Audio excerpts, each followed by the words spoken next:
Kining atong unang pagbasa naghisgot nga hapit na matapos ang kalibutan. Mutuo mo sa unang pagbasa nga hapit na matapos. Gisulti ni Juan mga almost 2,000 years ago. Unsa may kamatuoran na tinuod pa ka ning iyang gisulti o bakak? Kaya mo siya hapit na.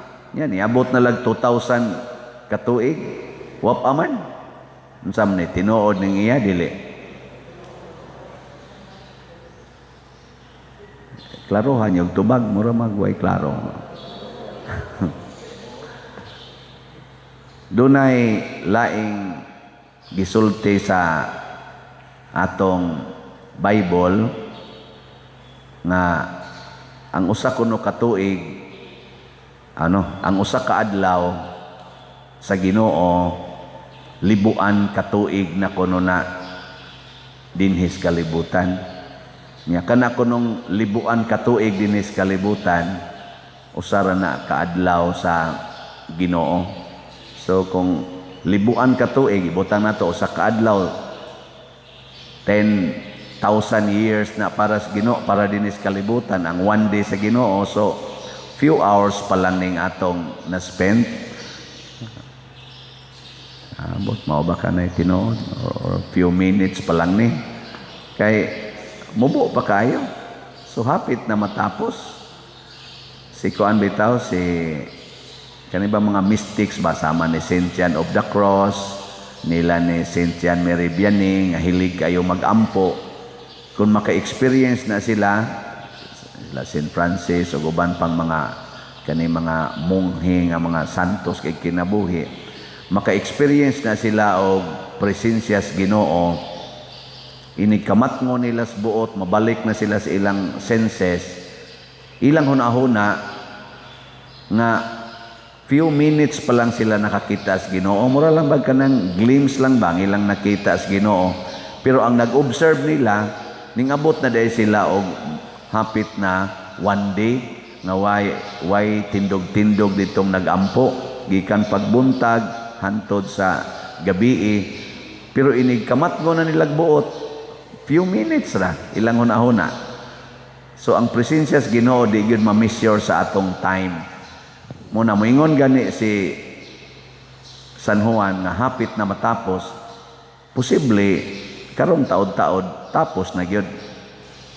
Karon bang taon-taon? Wa para ba gyud muhayag kayo? Ngit-ngit pa, pasig mao na ni tapusan. Ana.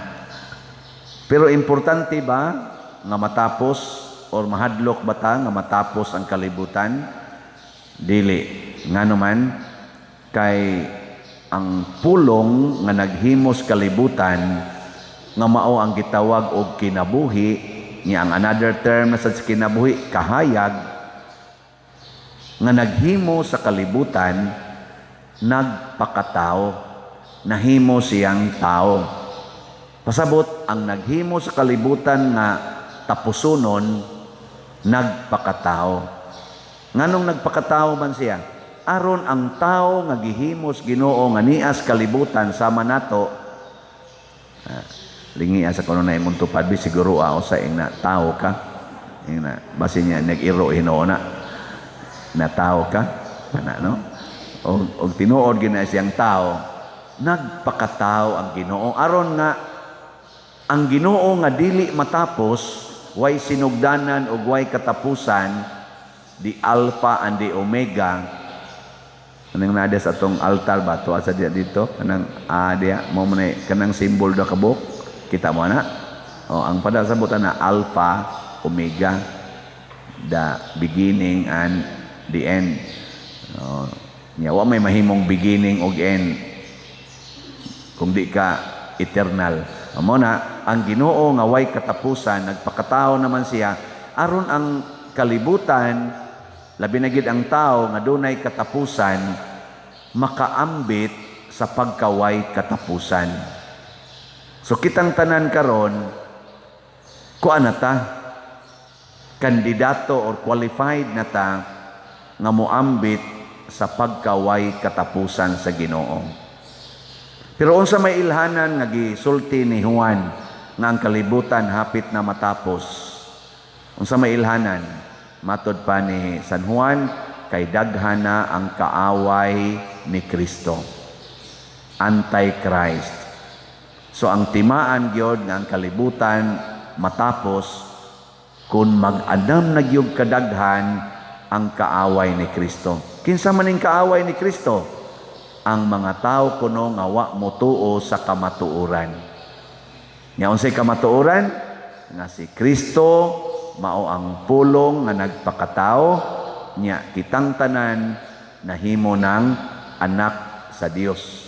Kay matod pa ni Juan sa unang adini sa atong ebanghelyo, matod pa sa atong ebanghelyo nga si San Juan sad mo'y gasuwat, ang kaugalingong katawhan sa Dios wa mudawat niya, pero dunay pipila nga midawat, og kay midawat man sa kamatuoran gitagaan sila og katungod nga mahimong anak sa Dios.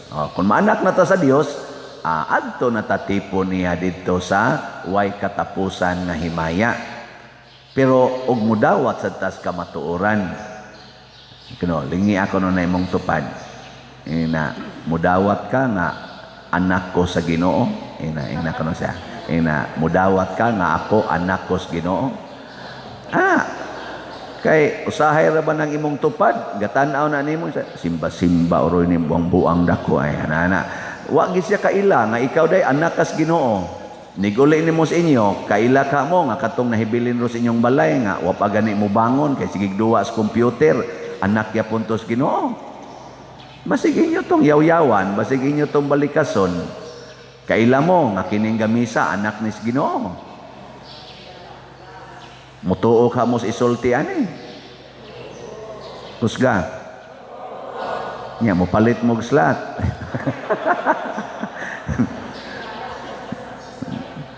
Naigo ra bas bagyo atong slat, gamay kay taghalin gipadpad ni Odit oy. Ang tod karon gamay lang gyapon taghalin, abi na kog mahurot ang 60,000 ka slots. Sus ang nahalin nato karon, pero basig mudaghan na ni kay gahapon nahalinan man tag 200 ka slots. Mo nang niabot na tag 5,216 ka slots atong halin. Pakpak lang gyapon ka. Balik-balik naman ang kuryente na nasa ni palit sad. Nawa ang kuryente di nakakita og unsaon pagsuwat ang slating. Wa na slot. Napapas kanigis audit gyud. Ug pa lang tos audit nako dako-dako na kita nida, pero sagdi lang basig makabawi ta ani karong ambot buhi pa basag ka ang mamalitay ani karong kuan January. So kamo buhi pa man mo ay mo paghuwat nga maugmaan pa mo kay basig karon na last day ninyo palit na lang daan bitaw. Daghan kay nato nga di na mutuo nga ang atong isig katao anak sa Dios, nga ang kinabuhi sa usa ka tawo kinabuhi nga gikan sa Dios. Mo bitan na ka ng abortion, dali kay nang buhaton karong panahon na abortion, mercy killing kuno aron kuno dili magantos, injection ni nila nagpara tapos mga binuang kayo ba kanang bisan gani kanang gitawag og nanang anti-life mentality, kana bitang mahadlok na ka nga nanay sunod pang bata, mahadlok na mga anak og daghan, anang mga binuang kay naastanan. Murag yung kita'y gabuhat sa kalibutan. Ibuong gani kung anong nasamad man niya akong kamot. Basig patyo no nagitingali na no. Inana ba?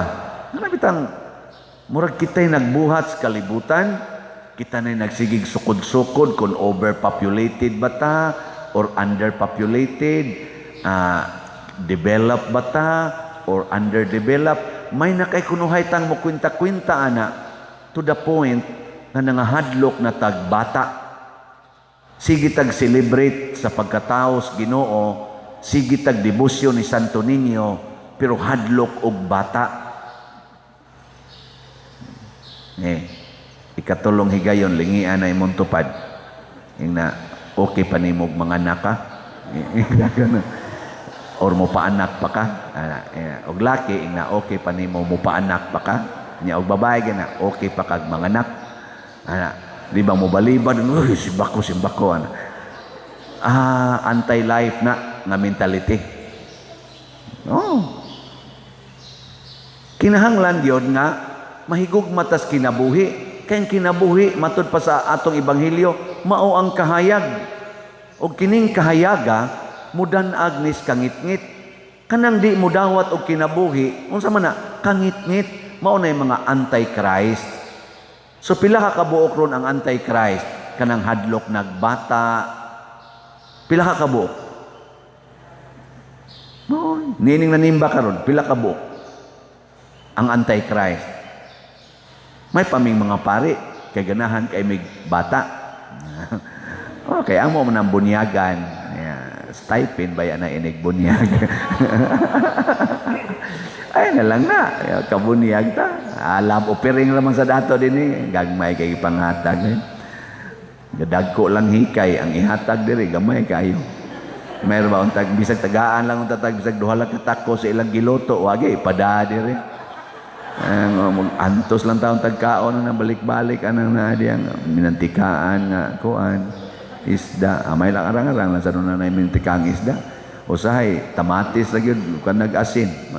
Dagino tapader kay gamay kay kulikta. Sige, okay ra. Maana unsa na ato mga cook diha, gamay kay kulikta pa der ato sa ninda ginoton. Sige, okay ra.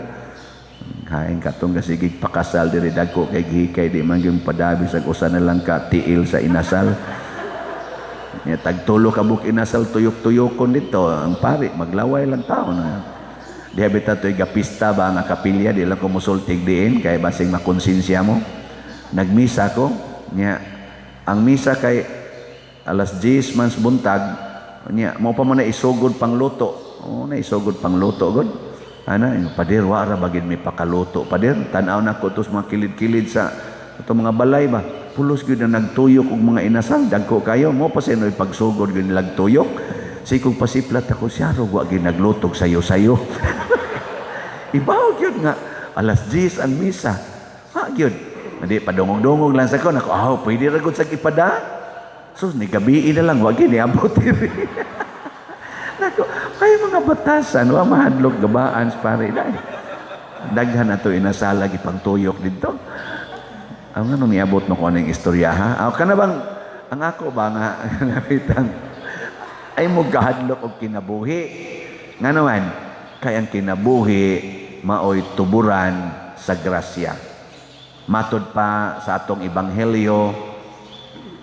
Ato itong ebanghelyo murag di man sakto at lagi sa itong ebanghelyo. Batian ning bugo tay, dali kita malimot. Niingon diri sa atong ebanghelyo nga ang balaod gihatag sa Dios pinaagi kang Moises, apan ang grasya ug ang kamatuoran miabot pinaagi kang Hesukristo. Pasabot, ayaw na ng balaod.